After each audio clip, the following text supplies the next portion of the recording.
venus nombreux pour cet après-midi où l'on va parler de biométhane et d'injection de biométhane. Donc bienvenue aux personnes qui ne connaissent pas Terega, donc bienvenue dans nos locaux. Moi je suis Laurence Pratt du service juridique de Terega et je vais donner la parole à Louis de Fontenelle de l'Université de Pau qui va nous présenter rapidement, ça c'est ce qu'il dit. Le consortium Pau Droit Énergie Environnement. Et je voulais juste vous dire, donc on va enregistrer l'après-midi. Donc il y aura, ensuite on vous communiquera les supports vidéo. Donc si vous souhaitez intervenir, il faudra bien parler dans le micro ou bien poser vos questions dans le micro pour qu'on puisse enregistrer, enfin les entendre à l'enregistrement. Voilà. Donc on fera aussi, sur le déroulé de l'après-midi, on va démarrer, on terminera vers 17h et on fera une pause vers 15h30 à peu près. Merci Laurence. Donc, je serai extrêmement rapide. Louis de Fontenelle, je suis accompagné de Philippe Redaelli, qui est le président de l'association française de droit de l'énergie et que je vais présenter un peu plus en vous expliquant quelle est la logique de ces ateliers qu'on monte et des événements comme celui-là. Vous savez peut-être que l'Université de Pau, alors là dans son entièreté, ça ne concerne pas que les juristes, s'est engagé depuis quelques années dans un projet de recherche qui s'appelle E2S pour Energy Environment Solutions. Donc en gros, c'est un label qui a été obtenu par l'Université de Pau, qui est un label très prestigieux qui s'appelle ICIT et qui pour une université de cette taille est une chance très importante et en fait qui nous positionne sur deux thématiques, l'énergie et l'environnement. Et on va dire dans sa réflexion pluridisciplinaire, ça n'intéresse pas que le droit, ça intéresse aussi les chimistes, les économistes, les physiciens, enfin bref, tout le savoir scientifique de l'UPPA est mobilisé autour de ces deux thématiques. Concrètement, pour nous les juristes, on a décidé de se positionner sur cette discipline, on va dire, naissante qui était le droit de l'énergie. On connaissait le droit de l'environnement depuis on va dire une trentaine, quarantaine d'années. C'était déjà très bien fait par des pôles universitaires. L'idée, c'était de réfléchir scientifiquement à tous les grands sujets, à tous les sujets brûlants qui concernent des secteurs de l'énergie qui mutent très rapidement, que ce soit le gaz, l'électricité, le pétrole, etc. Et donc le but, c'était de réunir autour de la table des acteurs, qu'ils soient publics ou privés, pour réfléchir à ces thématiques-là, en essayant un peu de décloisonner l'universitaire de son amphithéâtre et puis d'aller vers le monde extérieur, ce qui était pour les juristes quelque chose d'assez nouveau. Et donc l'idée a été de structurer un réseau d'acteurs publics ou privés dont vous pourrez trouver mention sur une plaquette qu'on vous a laissée à l'entrée. Bon, j'en cite quelques-uns, EDF, GDF, Chempark, Terega, mais aussi des acteurs locaux, le SDEPA, l'agglomération de Pau et des universités étrangères, l'université de Laval, l'université de Kehl, et voilà, et on continue de progresser et de construire. On réfléchit, comme je vous le dis, à tous les sujets. Aujourd'hui, l'atelier porte sur l'injection de biométhane. On se retrouvera le 22 mai. Thierry Thuot, pour ceux qui ne le connaissent pas, qui est conseiller d'État, qui est président de Sorbonne Université, mais qui est aujourd'hui surtout président du Cordis, enfin, nouvellement nommé président du Cordis, viendra nous parler de la judiciarisation du secteur de l'énergie, dont on pressent qu'elle va un peu affaiblir la régulation du secteur de l'énergie, parce que le juge, en fait, vient s'immiscer dans la part régulatrice ou régulatoire qu'investissait la Commission de régulation de l'énergie. Il y a une volonté de contrôle de la part du Conseil d'État, et c'est ça dont va venir nous parler Thierry Thuot, et qui sera intéressant. Je ne vais pas tous vous les citer, simplement mentionner, puisque ça intéresse Terega, que ce matin on était réunis dans le cadre d'un projet commun qui s'appelle GFIS, et que le 5 juillet, peut-être à la Commission de régulation de l'énergie, ça on va attendre la réponse qu'on aura demain, se tiendra un atelier sur la réforme du code minier, qui est un peu l'arlésienne du droit de l'énergie, et enfin pas que de l'énergie d'ailleurs, du droit du sous-sol. Et donc le 5 juillet, on essaiera de réunir ce qui se fait de mieux en termes d'expertise pour venir nous parler de ça. Et donc ça aura lieu à Paris, et le but c'est, vous savez qu'il y a un projet, une proposition de loi plus exactement, qui va être discutée. Et c'est de donner, on va dire, de la visibilité et du dialogue aux acteurs concernés par cette réforme. Voilà ce qu'on fait. Le consortium, c'est un consortium ouvert, c'est-à-dire que ceux qui n'y sont pas encore peuvent y participer. Ce n'est pas payant, c'est le réseau d'acteurs, et c'est simplement un contrat qui nous unit pour réfléchir à cette thématique. Voilà ce que je pouvais vous dire. Concernant cet atelier plus spécifiquement, je remercie énormément Laurence Prat-Dumergue, qui s'en va quand je la remercie, mais pour dire le niveau d'implication qui a été le sien. Ces ateliers-là, en fait, on monte 3 types d'événements, des colloques, des ateliers et puis des conférences. Les ateliers, ils ont vocation à parler à des spécialistes d'un secteur donné. Donc en fait, on le confie à un des acteurs qui est membre de notre consortium, qui vient sur une des thématiques qu'il connaît, réunir des acteurs pour discuter d'un sujet qui les concerne ensemble. Donc en principe, ça n'a pas une vocation œcuménique, ça a plutôt vocation de parler de praticien à praticien. Et nous, simplement, on vient en accompagnement de l'opérateur qui structure cet atelier-là.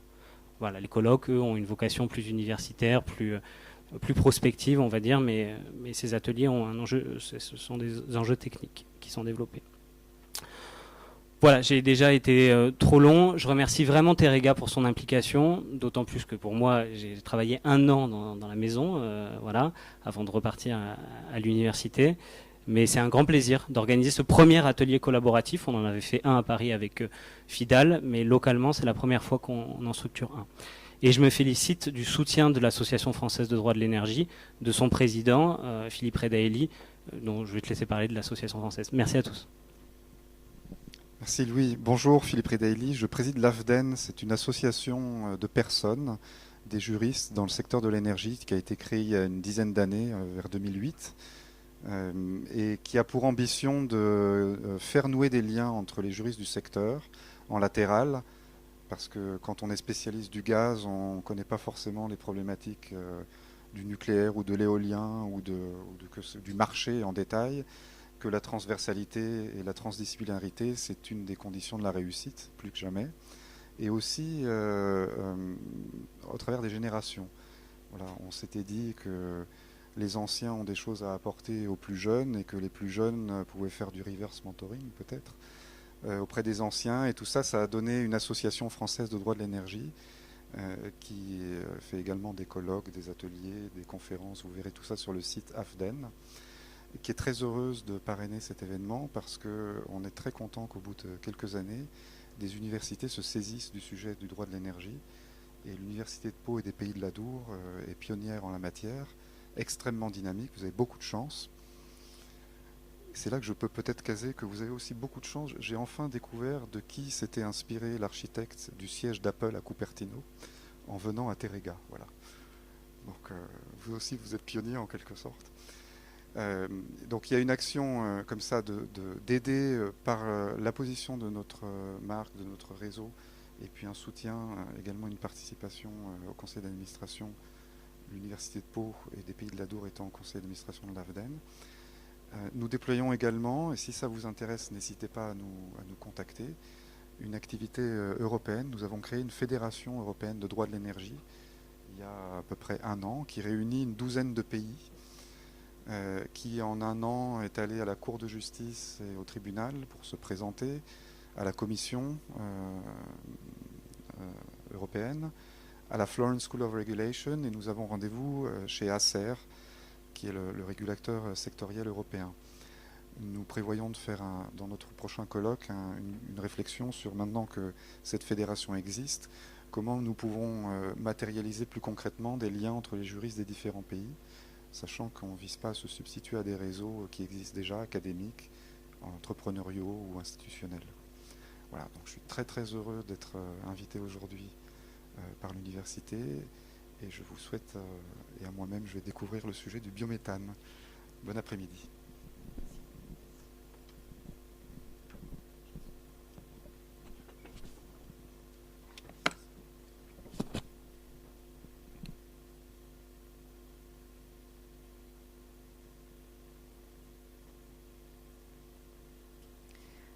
Donc on va donner la parole à Didier Ganchou de GRDF et Lionel Lalanne de Terega. Je vais vous laisser vous présenter.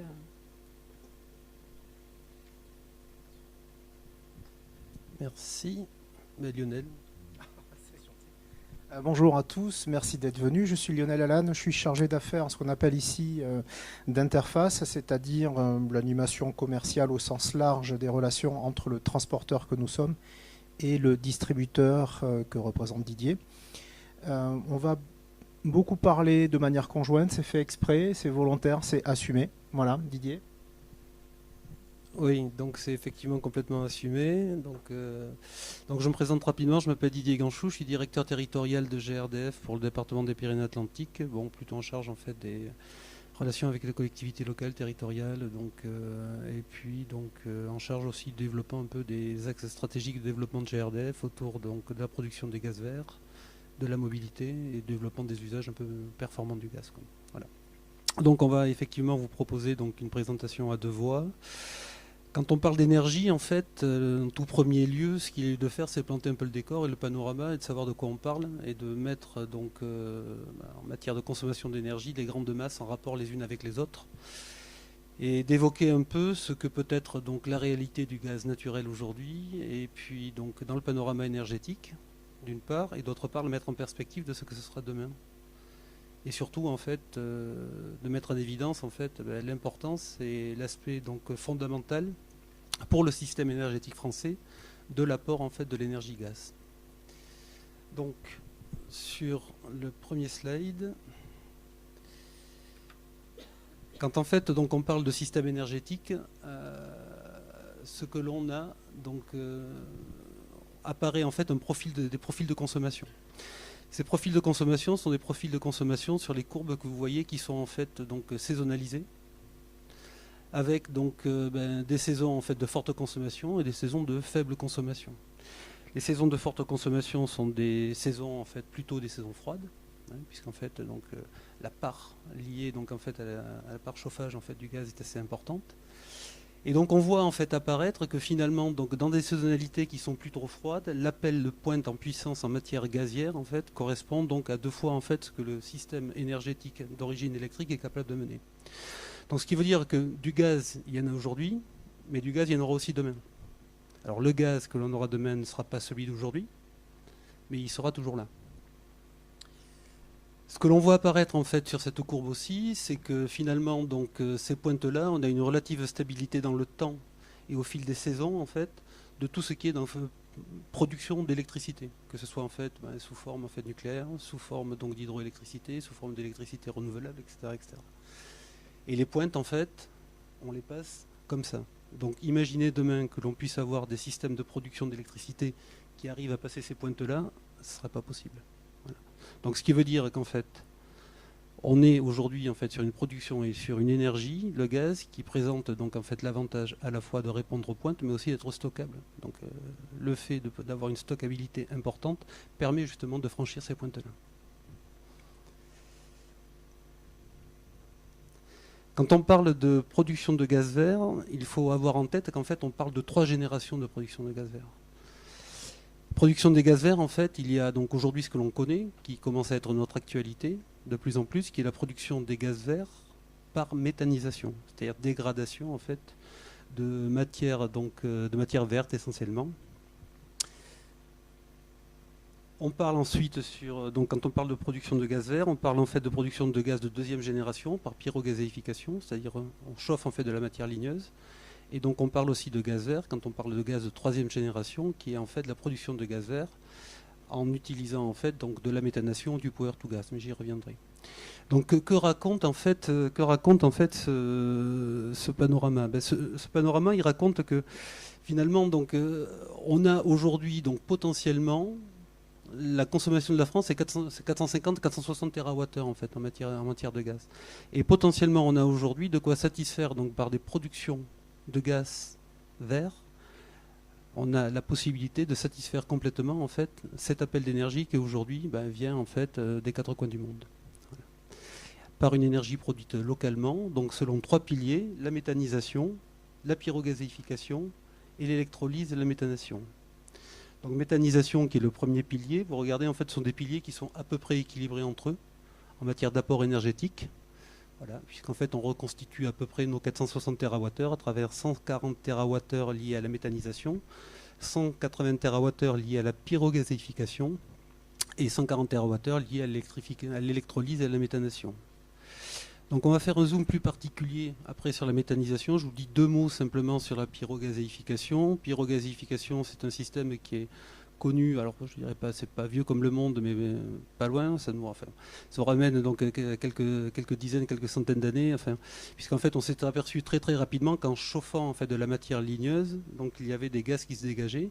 Et la particularité de ces gaz, c'est d'être composés d'hydrogène, de gaz carbonique et de méthane. Voilà.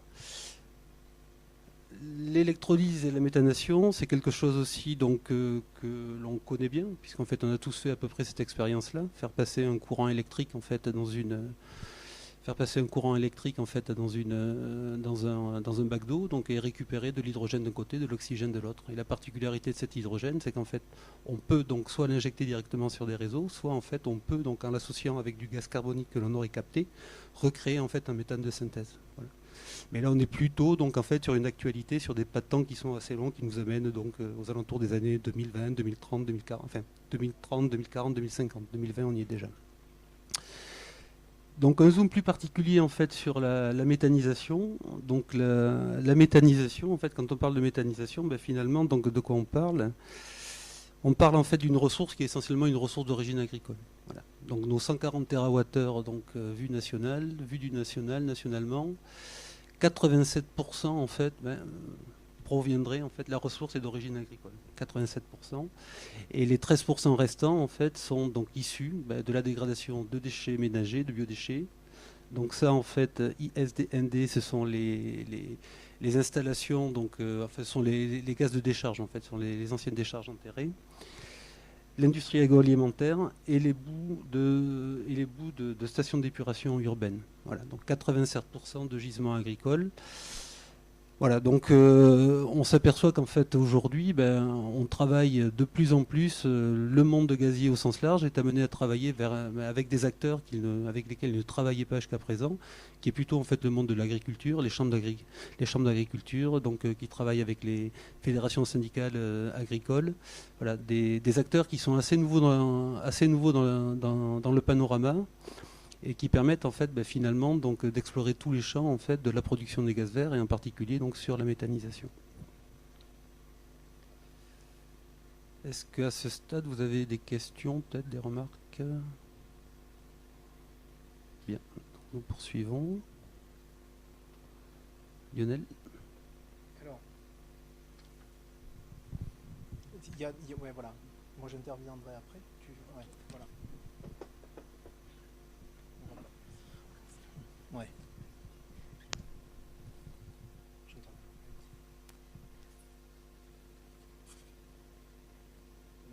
Je peux mettre. Ouais.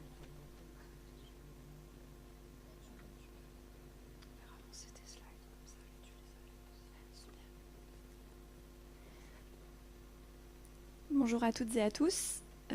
Elisabeth Laporte, je suis doctorante au laboratoire PODA 3 Public et je travaille sur les sujets de transition énergétique gazière, donc le gaz dans la transition énergétique.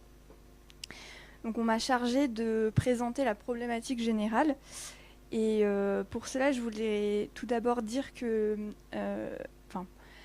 pourquoi on se soucie de l'injection aujourd'hui, pourquoi c'est un sujet juridique aussi, parce que la production de gaz de biométhane, est une production qui est dite décentralisée, à contrario du gaz naturel fossile qui arrive dans les réseaux par des points précis qu'on peut compter sur les doigts d'une main, donc terminaux méthaniers ou interconnexions. Le biométhane est une énergie qui est produite localement et à moindre échelle. Ceci entraîne nécessairement une modification structurelle des réseaux dont il est question aujourd'hui. C'est une question de transition énergétique et on est précisément au cœur de cette transition puisque on s'interroge sur la mise en œuvre du réseau gazier de demain. C'est un sujet qui devient impératif même puisque l'Union européenne impose dans sa dernière directive énergie renouvelable de décembre 2018 que les États membres prennent des mesures nécessaires pour étendre l'infrastructure de réseau de gaz existante afin de faciliter l'intégration du gaz provenant de sources renouvelables.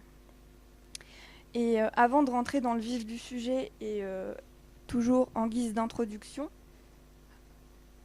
je me devais de rappeler les caractéristiques du biométhane, toujours donc en guise d'introduction. C'est une énergie qui est renouvelable, c'est un gaz qui est produit à partir de déchets organiques, et donc tant que nous produirons des déchets organiques, nous serons capables de produire du biométhane. Sa production contribue donc à l'atteinte des objectifs d'énergie renouvelable dans le mix énergétique qui nous sont fixés. C'est une énergie qui est non intermittente par opposition aux sources d'énergie renouvelables les plus développées comme le solaire ou l'éolien, ce qui est un avantage non négligeable.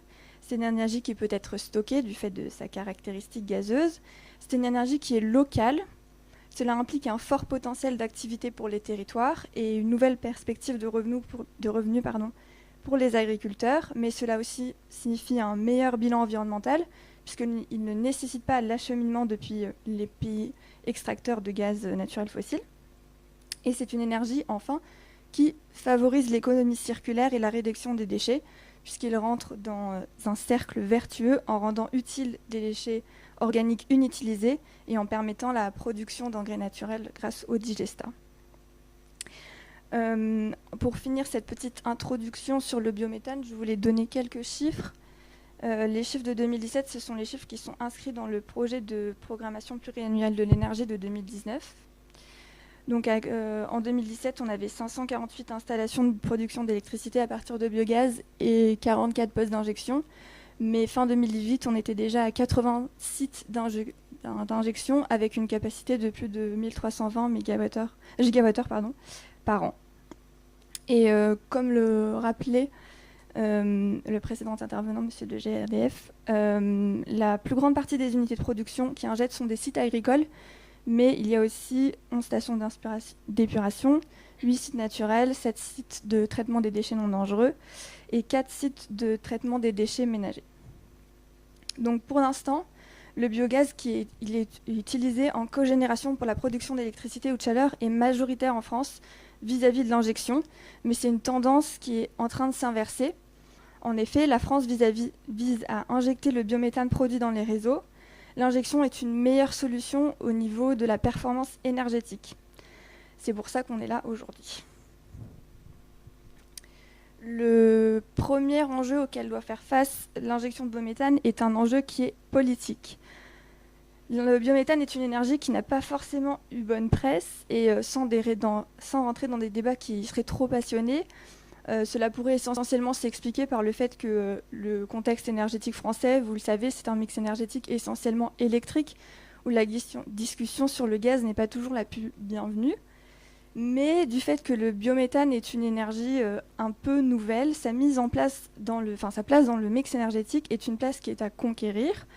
Conquérir est un mot fort, mais c'est un mot qui fait sens, tant on assiste à des débats et des tensions manifestes entre les différents protagonistes de la filière. La place du biométhane, elle se joue essentiellement dans la PPE. La PPE, c'est la programmation pluriannuelle de l'énergie. Pour les personnes qui n'y sont pas familières, c'est le texte de loi qui est produit tous les 5 ans, qui oriente la stratégie énergétique de la France pour les 5 années à venir. Donc actuellement, le projet de PPE a été rendu au mois de mars. Donc j'insiste bien sur le fait que les chiffres que vous voyez 2019, ce sont des chiffres en projet et qu'ils sont encore soumis à débat. Ils ne sont pas fixés. Donc ce que je voulais vous dire, c'est que les réactions à la PPE ont été assez virulentes. Par exemple, on a pu lire dans le communiqué de l'AFG qui déplorait que ce projet oubliait les atouts du gaz, qu'il ne fournissait pas les bonnes réponses aux enjeux de la transition énergétique, avec le hashtag Make Our PPE Great Again qui a été lancé sur les réseaux sociaux, pour attirer l'attention du gouvernement sur la déception que représentait ce projet de PPE. Donc je prendrai juste quelques minutes pour décrypter un peu ce que prévoit ce projet de programmation pluriannuelle de l'énergie, alors qu'on avait en 2015, et c'était un chiffre qui était issu de la loi pour la transition énergétique et la croissance verte, un objectif de 10% de part relative de biogaz en 2030. Pardon, j'ai oublié sur ma slide que c'est en 2030. Et alors le nouveau projet de PPE fixe un objectif de 7%. Et on voit aussi que les volumes d'injection, du coup, sont en baisse par rapport le projet de 2019 est en baisse par rapport au projet de 2015. Autre changement, alors que jusqu'à présent on avait un système de guichet ouvert où tous les sites en projet pouvaient se raccorder au réseau et bénéficier d'une obligation d'achat de leur production, sans limite du nombre d'installations fixées, maintenant on va partir sur un calendrier d'appel d'offres 2 fois dans l'année de 350 GWh, donc un plafonnement annuel de 700 GWh. Ces appels d'offres seront fondés sur une trajectoire de prix de référence de rachat, fixé à 67 € du mégawattheure en 2023 et 45 € du mégawattheure en 2028. Et ce tarif a été jugé en baisse trop rapide. La filière ne serait pas assez mature pour une telle baisse des aides publiques. Le tarif de rachat, pour rappel, c'est le moyen principal d'encourager la production, car il rémunère directement le producteur pour ses investissements et ses charges d'exploitation. Donc l'analyse, c'est qu'il y a un potentiel dont beaucoup d'acteurs et d'actrices ont déjà conscience, qu'il y a une vraie dynamique qui est déjà engagée localement, mais que les objectifs qui sont fixés pour 2023 et 2028-2030 ne sont pas à la hauteur de ce potentiel et que ça risquerait de condamner cette filière. Cependant, il y a quand même des gens qui travaillent sur le soutien à la filière et je voulais présenter les travaux du groupe de travail méthanisation. Donc c'est un groupe de travail qui s'est constitué autour de M. Lecornu, qui était alors secrétaire d'État au ministère de la Transition écologique et solidaire, qui a travaillé l'année dernière et qui a émis en mars 2018 une liste de 15 recommandations et préconisations de soutien concret à la filière biométhane. Ce groupe de travail s'organisait autour de fédérations professionnelles, des gestionnaires de réseaux et fournisseurs, de banques, de collectivités, d'autres établissements publics, de parlementaires et d'associations de défense de l'environnement. Et les 15 propositions s'orientent autour de 3 axes: donner aux agriculteurs les moyens de compléter leurs revenus, professionnaliser la filière méthanisation et accélérer les projets de méthanisation pour faire baisser les coûts de production et développer la filière française. Donc donner aux agriculteurs les moyens de compléter leurs revenus en lançant un appel d'offres pour les projets de méthanisation atypiques, avec injection atypique, parce qu'actuellement les appels d'offres, ils visent uniquement l'installation des méthaniseurs. Il faudrait donc ouvrir aux autres projets, tels les extensions d'installations existantes, l'adaptation de méthaniseurs existants, etc. La mise en place d'un complément de rémunération pour les petites installations, la facilitation de l'accès au crédit pour la méthanisation agricole via un fonds de garantie de la BPI. La sortie du déchet des digestats, ça a été fait dans la loi Egalim en novembre dernier pour faciliter la valorisation organique, l'utilisation du bio-GNV par les engins agricoles et la décarbonisation du secteur des transports, professionnaliser la filière en promouvant les bonnes pratiques via les formations, en renforçant les démarches de qualité via les certifications et en créant un portail national des ressources sur la méthanisation, et accélérer les projets de méthanisation pour faire baisser les coûts de production et développer la filière française en simplifiant la réglementation ICPE, ça a été fait, en réduisant les délais d'instruction donc de 1 an à 6 mois, en modifiant la réglementation ICPE qui a relevé le seuil de tonnage applicable à l'autorisation à 100 tonnes par jour et en créant un régime intermédiaire qui est le régime d'enregistrement qui est beaucoup plus souple que l'autorisation, en créant un guichet unique méthanisation pour l'instruction des dossiers réglementaires, en simplifiant la réglementation loi sur l'eau. C'est aussi une conséquence de l'enregistrement. Il n'y a plus d'enquête publique et plus d'études d'impact. Et en élargissant les gisements pour la méthanisation, en rendant possible les mélanges d'intrants pour diversifier les gisements, en généralisant la méthanisation des boues des grandes stations d'épuration et en créant un droit à l'injection pour favoriser l'injection lorsque l'installation d'une méthanisation se situe à proximité d'un réseau. Mais c'est un sujet d'actualité dont on parlera tout à l'heure. Et au-delà de la considération de la place du biométhane dans le paysage énergétique français, maintenant je voudrais suivre un peu l'aspect technique et chronologique de l'injection de biométhane pour vous soulever les problèmes juridiques. Le premier problème juridique qu'on se pose, c'est quel biométhane peut-il être injecté et d'où vient-il ? Donc, si l'on se réfère au code de l'énergie, on entend par biométhane susceptible d'être injecté dans les réseaux de gaz le biométhane qui est produit en installation de stockage de déchets non dangereux à partir de déchets ménagers et assimilés ou par la méthanisation en digesteur de produits ou déchets non dangereux. Donc, la liste des intrants utilisés pour la production de biométhane qui peuvent être injectés dans les réseaux est fixée par un arrêté depuis 2011. Donc, je vous laisse la lire. Et depuis 2014, il y a eu la dernière réforme pour ajouter les matières prévenant de traitement des eaux usées. Une fois que ce biométhane est produit, il est acheté. Il est acheté par un fournisseur. Il est acheté par un fournisseur via un contrat d'achat dont les conditions sont aussi fixées par le Code de l'énergie.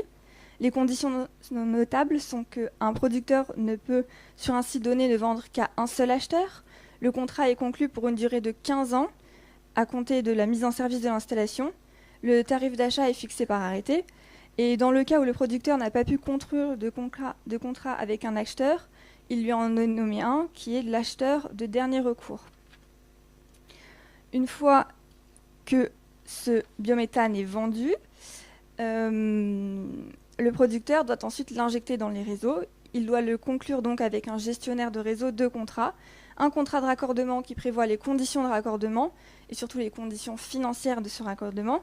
Et un contrat d'injection qui décrit les conditions en matière de sécurité, de contrôle et de suivi de qualité du biométhane, ainsi que les conditions financières relatives aux prestations de gestionnaire de réseau.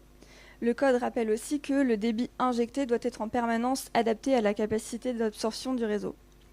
Le droit européen fixe depuis 2009, à propos de l'injection dans les réseaux, que les coûts de raccordement doivent être objectifs, transparents et non discriminatoires, que les extensions de réseaux doivent être rendues possibles et que les gestionnaires de réseaux doivent rendre publics les règles techniques et les tarifs de connexion, mais je sais aussi que mes co-intervenants reviendront sur ce sujet. Dans la suite de notre raisonnement, le dernier mécanisme qui doit être rappelé, c'est le mécanisme des garanties d'origine. C'est un dispositif qui est aussi prévu dans le Code de l'énergie pour s'assurer que le biométhane injecté correspond aux transactions de vente et d'achat. Ces garanties d'origine sont consignées dans un registre dont le délégataire est GRDF. Et je sais aussi que ce sujet sera bien détaillé d'un point de vue technique. Je voulais juste souligner que le droit communautaire, dans sa dernière directive donc de décembre 2018, enjoignait les États membres à étendre ce mécanisme qui est déjà en place pour l'électricité, non seulement pour communiquer la traçabilité aux consommateurs, mais surtout parce que les réseaux ne s'arrêtent pas aux frontières et qu'on vit dans un contexte qui est européen. Donc c'est important de pouvoir tracer ce biométhane dans les réseaux.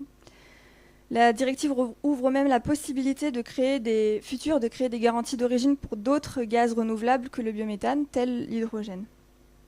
Et avant de passer à l'étude du droit à l'injection dont je parlais tout à l'heure, je voulais juste attirer votre attention sur une actualité juridique sur le biométhane porté. Le biométhane porté, c'est quoi? C'est le gaz qui est acheminé de son lieu de production à un lieu d'injection, un point d'injection qui est dit le point d'injection mutualisé parce que ça permet d'injecter du biométhane qui provient de plusieurs lieux de production. C'est une alternative lorsqu'aucun raccordement gazier n'est possible, mais il nécessite une liquéfaction du gaz et donc une compression, ce qui engendre un coût énergétique et un coût financier. Mais on a eu un décret et un arrêté du 30 avril dernier qui permettent d'adapter le mécanisme d'obligation d'achat dont je parlais tout à l'heure au biométhane porté, sous deux conditions: que le site de production ne soit associé qu'à un seul site d'injection et qu'il y existe entre le site de production et le site d'injection une distance minimale de 500 mètres. Et l'arrêté prévoit quant à lui qu'à partir de 2021, le biométhane porté pourra bénéficier d'un tarif d'achat tel qu'évoqué. Pour terminer sa petite présentation du cadre juridique de l'injection, je voulais parler du droit à l'injection.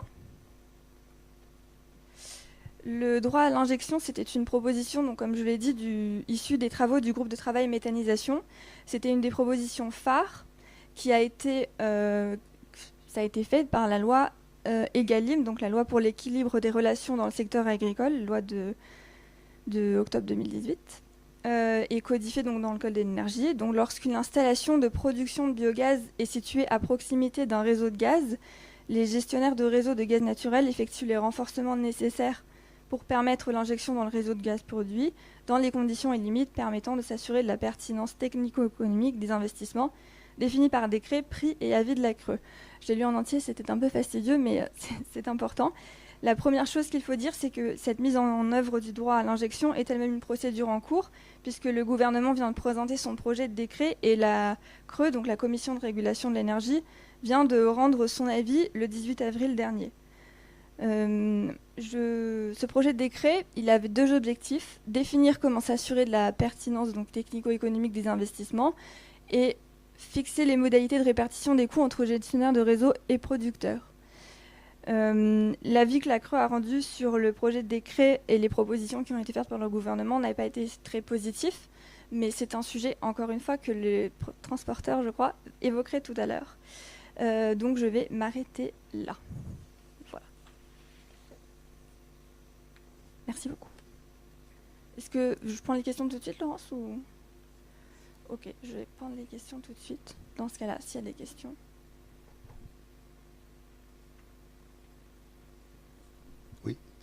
Oui, Didier Marron, donc du pôle stratégie de Terega. Juste une question sur le dernier point que tu as développé sur le décret qui vient de sortir sur le gaz porté. Le gaz porté, oui. Je l'ai lu rapidement. Ce que j'ai vu, c'est qu'il définissait les conditions. Il définit les conditions tarifaires qui seraient applicables à compter du 1er janvier 2021. Oui, c'est ça. Mais par ailleurs, aujourd'hui, et à titre transitoire, il va y avoir une autorisation de production et donc d'injection in fine de ce gaz porté dans les réseaux. Est-ce que tu connais les conditions tarifaires qui ont été définies ou qui vont l'être? Non, c'est peut-être ce qu'on appelle un vide juridique. Je ne sais pas. Non, ils n'ont pas. Il n'y a pas pour l'instant de prévu. D'accord. Voilà. Ok, merci.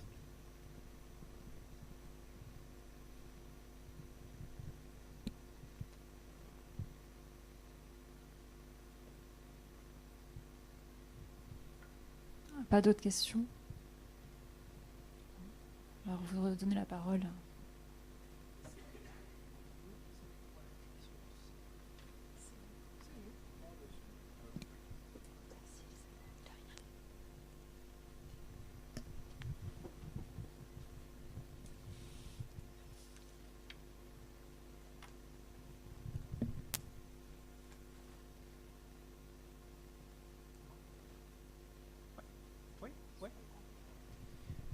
Avant de parler des tarifs qui sont la déclinaison opérationnelle un peu de toute l'alias réglementaire, c'est pas un jugement de valeur qu'on vient d'évoquer.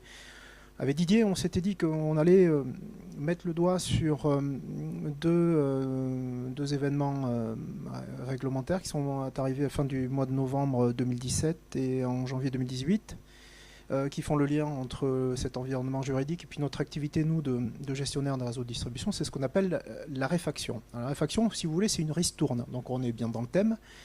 Grosso modo, ces arrêtés ont permis de mettre en place un taux de réfaction, c'est-à-dire un taux de ristourne applicable au raccordement, qui va jusqu'à 40% de ce montant-là. Alors 40% du raccordement pour le distributeur, c'est 40% du tuyau. 40% du raccordement pour le transporteur, c'est le tuyau plus le poste d'injection, mais chez le transporteur, c'est capé à 400 000 €. Donc ça, c'est une mesure supplémentaire, avant d'aborder le tarif, qui est une vraie mesure de soutien, elle aussi. C'est une mesure supplémentaire qui permet de diminuer la facture de raccordement chez l'un ou chez l'autre. Duo, duel, compétiteur, partenaire, pour ça je laisse ça à votre interprétation, mais effectivement, c'est des mesures qui ont favorisé et qui sont censées favoriser les raccordements. Donc le tarif de rachat, vraie mesure de soutien à la filière, puisque de manière très polie, on va appeler ça un tarif plutôt rémunérateur. Je vous fais grâce de la formule, elle est facile, mais grosso modo aujourd'hui, vous regardez ces courbes un peu décroissantes, donc c'est un tarif qui est lié à la volumétrie du gaz que vous allez mettre sur le réseau. Donc sur les prix de rachat les plus importants, c'est plutôt sur des unités territoriales agricoles. Les moins rémunérateurs, entre guillemets, c'est plutôt pour de l'industrie agroalimentaire. Donc ça, c'est un tarif dégressif en fonction du volume. On est tous d'accord entre infrastructures pour dire que le tarif moyen, c'est pas vraiment un paramètre parce que ça élude un peu toutes les spécificités des projets. Il n'y a pas un projet qui ressemble à un autre. C'est difficile de comparer une grosse unité ou une grosse industrie avec une unité territoriale. Grosso modo, pour un producteur qui injecterait 250